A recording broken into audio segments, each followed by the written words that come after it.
Hey everybody, it's Mom of Two, Wife of One. I'm so glad you guys have joined me today. As you can see, my background's a little different. I'm actually on vacation out of state right now, but I didn't want to miss the opportunity to have my video so that we can talk about Married at First Sight Season 15, Episode 2. So last night's episode, we saw two more weddings of Stasha and Nate and Lindy and Miguel. We also saw some of the other couples who haven't gotten married yet. We saw them buying their wedding dresses and buying their tuxes.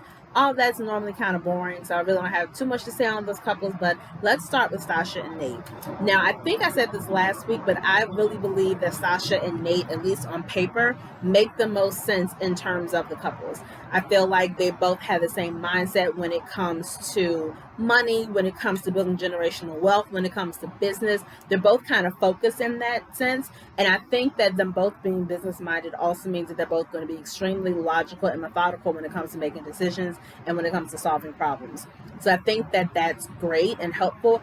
But I also fear sometimes that people who are too focused on business, they tend to not be as in tune with their own emotions. And so actually I was surprised that when the wedding day came, that Stasha was as emotional as she was, that she was crying a lot about how she's always wanted to get married and she didn't think it would ever happen for her. I was kind of surprised to see that side of her, and that kind of gave me a little bit of hope that their relationship won't just be business, business, business, but there'll actually be some passion, some emotions involved. I will say that I liked her dress a lot.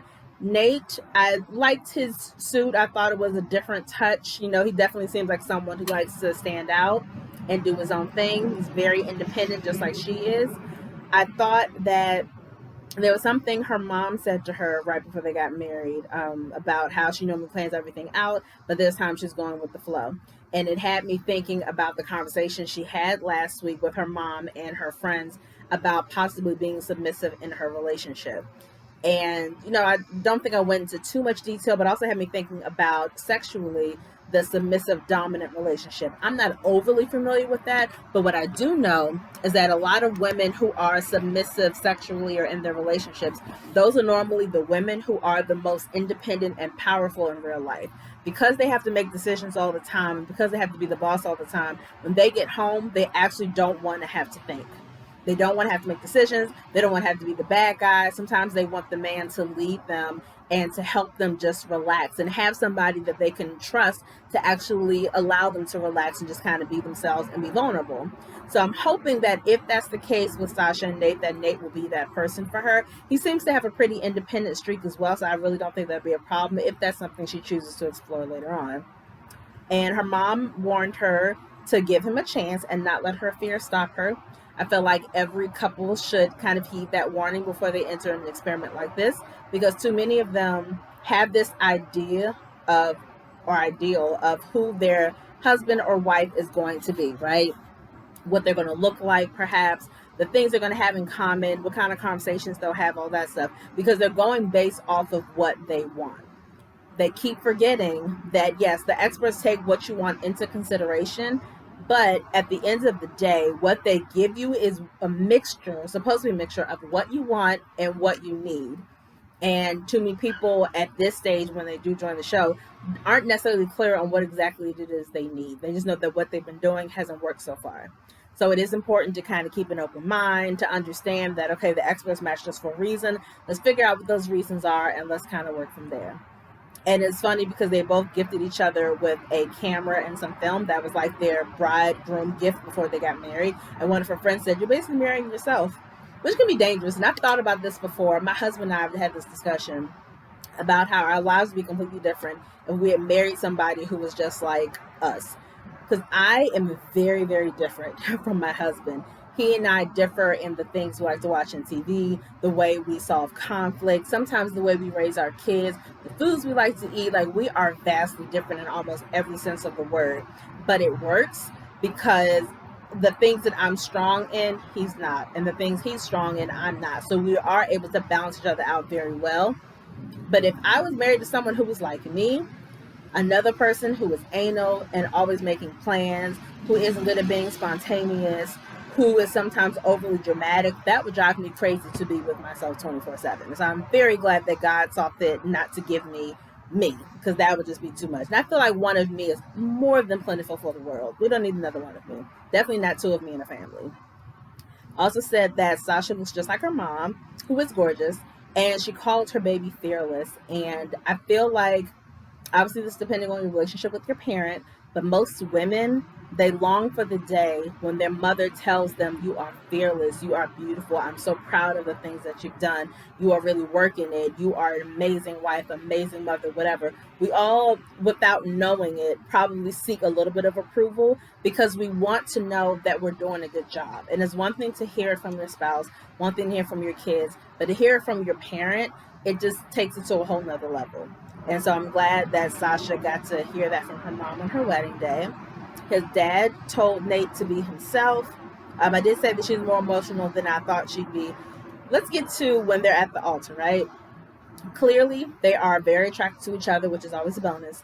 But at the altar, each person is basically told by the minister, okay, so this is what Nate's family wants you to know about him. And his family, like I said, he's spontaneous and he loves hard and all this stuff. But they also say he's a freak in the sheets. One, how the heck do they know that? And two, that was not appropriate to say at the altar in front of this stranger and all of her family. And three, to have the person saying that be the freaking minister. What minister wants to be in that position of saying, okay, so he's a freak in the sheets? That was so awkward. That was just unnecessary. And then her family warned him that she sleeps with her eyes open. I'm trying to be sensitive. I don't know if that's a medical condition, but that is freaky AF. If I look over and somebody's eyes are wide open staring at me, but if they're snoring at the same time, that would freak me the heck out. So I don't know if it was a medical condition, so I don't be insensitive to it. But I understood him like saying, yo, that's a lot. And it is. I always put that I always like that the couples, they make them write their own vows, because I think it's important when they get to the 1 month mark in the show, 1 month of marriage, and the couples go back and look at their wedding over again, look at their wedding pictures. I think it's always important for them to listen to their vows again, to remember what they promised to their spouse. Because at the 1 month mark of being married on this show, they tend to forget everything they said at the altar. They tend to forget all the promises they made to themselves and to their spouse about how hard they're going to work, how they're going to fight for the marriage, and we're going to do this together and all this other stuff. The 1 month mark is normally when things start crumbling a little bit. So it's always good to have that reminder of what your intentions were when you first joined the show. So I said I always like that. One thing that did bother me a little bit is a couple things actually with Nate and Sasha. He kept commenting on her weight. And he kept saying like, oh, I love that your waist is tiny. I love that you're thin. I love that you're this. And it's like, you're just ideal. He said she's ideal. She's tall, thin, and beautiful. And then when he was taking pictures of her, he commented on how small her waist was and how much he loved it. Everybody has their own specific taste, and I do get that. So he just may prefer a smaller woman. But the fact that he called it ideal, like, oh, this is wonderful, this is beautiful, this is perfect, this is like your everything because you're small. It's like, And probably because I'm a thick person, maybe I'm a little overly sensitive to those things, but I was like, don't care for that. And also didn't care for the fact that as soon as they got married and they went back down the aisle and they're having their very first conversation, one of the first things he asked her is, well, did you find me attractive? I feel like that's such a rude question to ask, and you're really putting somebody on the spot, because on your wedding day with cameras in your face, you're still, emotions are still riding high because you just married this stranger in front of your family and friends on camera, did this huge thing, and then somebody asks you right then and there, oh, do you find him attractive? Especially if the person asking you is the very person who wants to know that answer about them, whatever. You're not going to say no. You're going to feel pressure. And so I always thought that was a very rude question to ask. And she actually asked him the same question when they had their first dance. I was like, I couldn't wait to talk about this. And then I also felt like for their first conversation, 85% of the conversation had to do with the business and finances and what do you do when I do this, and oh, how do you view this? Oh, I view this way. It seemed indicative of the two of them and their personality. But I was thinking, if this is my first conversation with my husband, who I'm marrying at first sight, I'm just meeting you, questions I would ask would be like, so what's your middle name? So where do you live? What's your favorite color? So why did you sign up for the show? Like, I feel like there are other like personal, not like technical questions to ask. I feel like the whole thing about business and finance, because that's what they do, that's kind of their go-to when it comes to conversation. But I feel like that part of the conversation should have happened a little bit later. Let's do some fun personal questions so I can get to know you. And obviously, they're going to get to know each other throughout this process. But for that to be the very first conversation, I thought that was kind of weird to ask that right away. It's like, I know you guys are like the power couple, but it's like, come on, y'all, like, really? So I thought that was kind of weird. And yeah, I still think that they are very attractive. They're a very attractive couple. I think that at least on the surface, and on paper, they seem like a really, really good fit. So I like seeing this episode. I like how happy they both look. So right now I have high hopes for them because it's only episode 2. Who knows what's going to happen next week? We have no idea. I want to go back to Alexis and Justin. They were the couple that got married last week, but they did show them at their wedding. They both, at least in the pictures that they took of each other, they look positively smitten with each other, gazing into each other's eyes, laughing, smiling, like, I can't believe we're here. I can't believe you're here. I can't believe I'm here. I can't believe this is working so well. You're so amazing. Oh, you're so worth the wait. You're beautiful. You're gorgeous. I can't believe it. And it's just, and the thing is, on the wedding day, it is supposed to be like that. It's supposed to be nothing but lovey-dovey feelings and, hopeful for the future and happiness and giddiness. All this stuff is supposed to be there for the wedding. So I wasn't really mad at that. I was a little perturbed the fact that they tried to do a chest bump as part of their wedding photos. Who the freak chest bumps at a wedding? Why would you do that? I thought that was weird. It made no sense. But what do I know? He also said, I could fall in love with her. He said that to her. I'm like, hold on, buddy. It's been, 30 minutes? Like, I need you to pump your brakes. You're excited. That's great. Relax. It's just the first day. You still have another, 7 weeks and 6 days to go. Just relax. Go with the flow. Let's not jump the gun too quickly. And he told her, he admitted that he's been celibate for the past year and a half. So she blurted out to her friends during the first dance, he's celibate, y'all. That was immature. That was unnecessary. And I don't watch the after show, but I guess in the after show, she was like, well, they were going to find out anyway. How are they going to find out unless you told them? That's not their business. And the fact that in her mind, she heard Justin say, I've been celibate for a year and a half. So in her mind, that meant that she wasn't going to have sex on wedding night. My mind would have been like, oh, that's so great. You saved yourself for the wedding. You saved yourself for me. Which means maybe not the wedding night, but it would have never dawned on me that I'm not going to have sex, period. Because I feel like if I'm the expert and I know you've been celibate all this time, but you tell me I plan on staying celibate, I'm not picking you for the show. Because how many people are going to choose to get married to a stranger that's not going to give them any sex? Not saying that people go into it for sex, obviously, but most people require at least a little bit of sex during a marriage. So I thought that was kind of not ignorant. I don't want to say ignorant, but just kind of a dumb thing for her to say. It was like, girl, it's just a dumb thing to do. Like, you don't need to admit it to everybody. That's literally nobody's business. Thought that was kind of trifling and not very cool of her to do. They showed a little bit of Morgan and Ben when they were picking out their tuxes and their wedding dresses. I will say, Ben has a ridiculous looking body. His body is like, he has an 8-pack and it is gorgeous. It is beautiful. And he has a beautiful smile. I was like, oh. Okay, Ben, I see you. Mm-hmm. So that was pretty nice to see. I love that. He's the one who's a mama's boy. He needs his mom's approval because she's always had his back and blah, blah, blah, blah, blah, blah, blah. And I did love that when she was picking out her wedding dress, one of her friends said to the other friend, what if this guy, talking about Ben, what if this guy doesn't love the things we love about her? And I think that is such a valid question because that's such a valid concern because especially for an experiment like this, you have no way of knowing how someone is going to react to you. You have no way of knowing if the things you treasure about yourself, your little quirks, your little idiosyncrasies, you have no way of knowing if they're going to be annoying to this person, if that person's going to find them endearing, if that person's going to find them disgusting. You literally have no way of knowing and no way to predict that. So it is, and I think it drove home the point of the fact that this show is a real huge gamble because you literally have no idea how you're going to be received or how you're going to receive another person. A lot of people who have been on the show before, they remarked after the show was over that watching the show, it helped them see themselves in a new light. Like, wow, I never knew I handled conflict that way.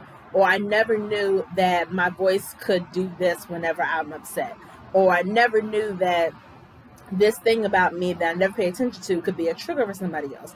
And it is eye-opening seeing yourself on camera, because we just kind of walk through life reacting to things the way we react to them, and we don't have evidence of what that looks like or what that may look like to other people. So seeing it on camera, it's like, huh, okay, I get it. I get why this person said this. I get why this person felt this way. It's very eye-opening. But also for Morgan and Ben, which has never happened in the history of the show, Dr. Pepper calls her and requests a meeting with her before the wedding. The experts at this point, after they tell you in 2 weeks you're getting married, you don't hear from the experts again until after you come back from the honeymoon. So the fact that Dr. Pepper required a meeting was like, okay, so this is different. And basically she called Morgan to tell her, we have to postpone your wedding because Ben got COVID. And I was like, oh, that's sad and that's unfortunate. And again, that's never happened. But she also told her, because of that, your honeymoon is going to be shortened. And I don't think that's fair. I think the honeymoon, they should still get their honeymoon that they signed up for. They should still go wait for a week. Just don't go with the other couples. Like, I know they have this whole thing of always wanting the couples to be together and all that stuff, but just to make it even more interesting, to have Ben and Morgan go away, just the two of them, for 7 days and see how they do up under each other in 7 days. If they don't have the other couples to run to then to take a break, like they have to be up under each other that whole time, which will greatly prepare them for when they're back home living together anyway. So I didn't agree with that decision. But again, I'm not on the show, so I don't get to predict that. But that's all that happened with Morgan and Ben. There's really nothing significant. Lindy and Miguel. So I will say this about Lindy. I feel like Lindy has suffered some religious trauma from her childhood. And even though she doesn't practice that religion anymore, I feel like she has not fully healed from that trauma. And I feel like she needs therapy for that trauma before she tries to enter into a marriage with somebody else. I think the trauma has caused her to a few things. A, to overthink situations. B, to second guess herself. And C, to not really trust things. Like, trust things, trust the process. I think also she may see some red flags that may not necessarily be there. And I feel like some of those things may just be part of her personality, but I'm sure that the religious trauma didn't really help in that either.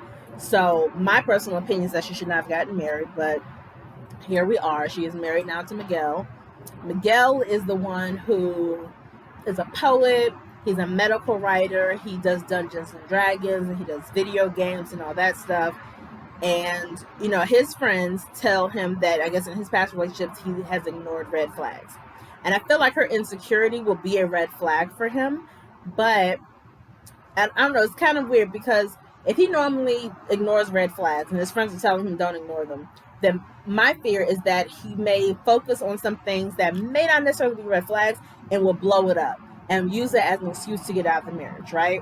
As opposed to, okay, this isn't necessarily a red flag. This is just something that is a Lindy thing. It's a quirk, or it's a little bump in the road, but let's see if there's enough there to fix it. Let's see if there's enough there to really like help her. Because I feel like even though her insecurity, I think, is a red flag, I don't think that's going to impact necessarily the way she treats him. It'll be more about maybe she won't speak up as much. Like, one thing he said, his words were, I am looking for someone to help me steer this thing called life. And in my mind, that means you're looking for a partner. And I personally just don't think Lindy is strong enough to be a partner. A partner has to be secure in their voice. And she said in the past that some guys have tried to stifle her voice, but I don't know. I don't believe that she has fully established herself in terms of what her morals and her values are. If she really understands what she believes and doesn't believe. And I feel like until she does that, she's going to always kind of second guess her voice, which means that if she tries to use her voice and she's not confident in it, then nobody else will be confident in it either. But they seem to be attracted to each other at the wedding. They're both excited to find out that they're both PhDs. So I'm like, that's, exciting, I guess. I did have an issue with the fact that after they got married and they kissed, they come down the aisle. First conversation they have, my man pulls out a piece from Dungeons and Dragons. I'm not knocking anybody who likes to play games. My brother designs video games. He's very much in that life. There's nothing wrong with it. I do have a problem with you bringing the piece to your wedding. I have a problem with this being part of the first conversation that you've had with your wife is to tell her all about Dungeons and Dragons. You can be a nerd. I'm not telling you to hide that part of you. I'm not telling you to be ashamed of it in any way, shape, or form. But let her see that after the honeymoon. Let this wedding be a chance for you to get to know her and for her to get to know you. You are more than just the games that you play, right? Let her get to know your personality. Let her get to know, other interests, like foods that you like, anything. I just thought that was really tacky of him to bring that piece there, almost like it was a security blanket and almost like he was testing her, like, look, this is a big part of my life. Boom, here you go. What do you think about it? I didn't think that was necessary to do in the first 2 minutes of you being around this woman. I thought that was kind of tacky to do.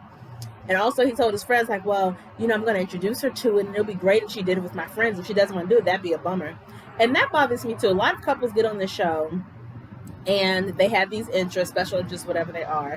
And in their mind, I really want this person to do all these things with me. And if they don't, like, I don't know if I can handle that.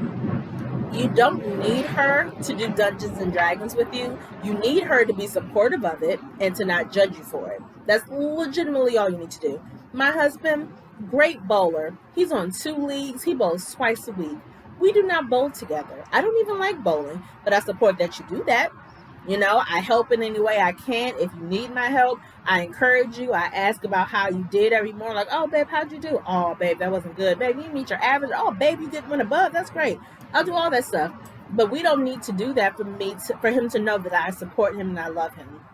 That's not something you have to do with your partner. So I hate that so many couples get on the show and they have that stipulation in their head because I guess they're like, oh, I've been doing this stuff with myself all these years. I'd love to share this with somebody. That doesn't mean the person you're with is going to automatically like that stuff. And yes, they may do some of that stuff with you. But if she don't do Dungeons and Dragons, leave that child alone. As long as she ain't laughing at you, as long as she's not making fun of you, as long as she's not teasing you about it or talking about you to her friends, that's literally all that matters. Don't fault that chick if she ain't in that life.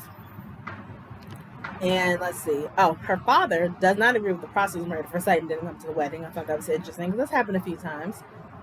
Let me see. Anything else? Oh, I had this idea. So I said this last season that I thought that the experts should go to the wedding, right? So that way they're talking to the couples again before they go on the honeymoon. But if that doesn't happen, my other suggestion, the show has 2 seasons a year, roughly. So I think for one of those seasons, they should go to a different city that they've never been to before. Like this time they went to San Diego.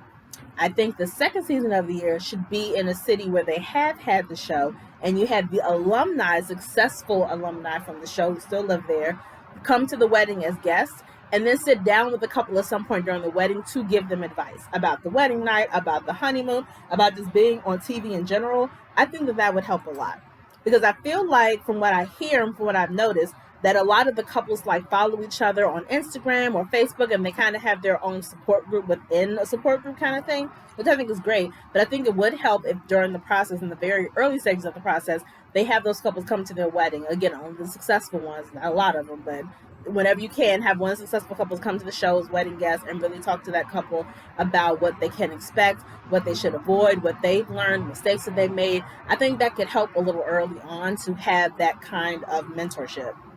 So that was my suggestion. Again, not on the show, but I think it's a great suggestion. I would love for them to do that. Okay, so that's them. And they were cute. I mean, I don't really have much notes. They were cute, so we'll see what happens with them. I am a little worried about Lindy, though. Kristen and Mitch. So, my thing with Kristen, she's a daddy's girl. She did not tell her father she was getting married at first sight. She's on the other side of the country. I'm assuming he lives on the East Coast somewhere. She's like, I haven't seen him since the holidays. So I told him to come here. I told him to bring a nice suit because we're doing something. She didn't want to break the news to him over the phone. So she was like, I had to tell him in person. But I still think that was kind of a trifling thing to do, is to put this man on the spot. She told him that she was signing up for a matchmaking show. She did not tell him that she'd be getting married at the end of the show. And the thing is, she knew exactly what would happen if she got chosen. So the fact that she didn't even mention that part to him, I thought was really trifling and messed up. So not only, she was hitting him constantly. It's like, bam, I got chosen for the show. Bam, I got to get married. Bam, I'm getting married in 20 minutes. That's a lot to throw at a person. A lot to throw at an elderly person. A lot to throw at an elderly person on national TV. So I didn't like the way she handled that at all. I thought that was, I don't know if immature is the right word, but I just didn't appreciate the way she did any of that. I think I still like Kristen a little bit. Her breasts looked amazing in her dress. I will say that. They were sitting up high and perky and just looked amazing. I was like, yes, girl, yes with the boobs. I think that, I don't know about her and Mitch. I feel like Mitch has a sense of humor. I think Kristen is outspoken. I don't think she's brash. Like, last season we had Lindsay, who was very outspoken and kind of brash and a little blunt, bold, but a little mean with it. I don't think Kristen is mean. I do think she's someone who will speak her mind. I think Mitch is kind of the same way as well, though. I don't think he'll hesitate to say what he likes and doesn't like. He was definitely nervous and anxious leading up to everything. She was nervous that when she was trying on wedding dresses, that some old feelings from her past engagement would come up. I feel like enough time has passed that she's kind of over it, because it's been about 4 years now. So hopefully she doesn't have any flashbacks during this actual marriage of her past engagement. And hopefully she doesn't take any of that hurt and that bitterness into this new relationship. That's always the hope, but you never know. And his last relationship was over 5 years ago, and he said he's failed at even the low levels of commitment. I don't know what that means exactly. And for her, obviously, commitment is a big thing. And for her last relationship to be an engagement where this man was not committed to her and cheated on her, being with someone who has a low level of commitment is like, it didn't say that Mitch was a cheater at all, but it makes it seem like he hasn't had any recent experience with relationships, and I don't know if that's really going to sit well with her either. So I don't know. I don't really know how that's going to go. But that's pretty much it. I mean, they didn't get married last night, so it didn't show a lot of stuff. They ended with her telling her dad and him basically saying, like, I don't know if I'm walking down the aisle. This is a lot. And so that's pretty much where we are. I think Sasha and Nate look cute together. I think they're going to be good. Lindy and Miguel, I think time will just tell with them. I'm not sure. And because the weddings were delayed, I don't know what's going to happen next week. I'm sure we're going to see Kristen and Mitch get married, but I don't know about Ben and Morgan. So I don't know exactly how they're going to do it. They may still do it because the show is shot so far in advance that they may show both the weddings next week, which would be great. Because if not, they're just going to drag this thing out, and none of us needs that either. But we'll see what happens. So I hope you guys enjoyed this review and recap. What do you guys think about the fact that Kristen didn't tell her dad until the day of? What do you guys think about Alexis telling all of her family and friends that Justin has been celibate for a year and a half? Do you guys think Sasha and Nate look good together? What do you guys think about Lindy and Miguel? Like, do you get good vibes from them? Comment below. Make sure you hit the notification bell. If you have not already, please subscribe to my channel. I love you guys. I want to hear from you guys. And again, I hope you enjoyed this video, and I will see you guys next week. Peace.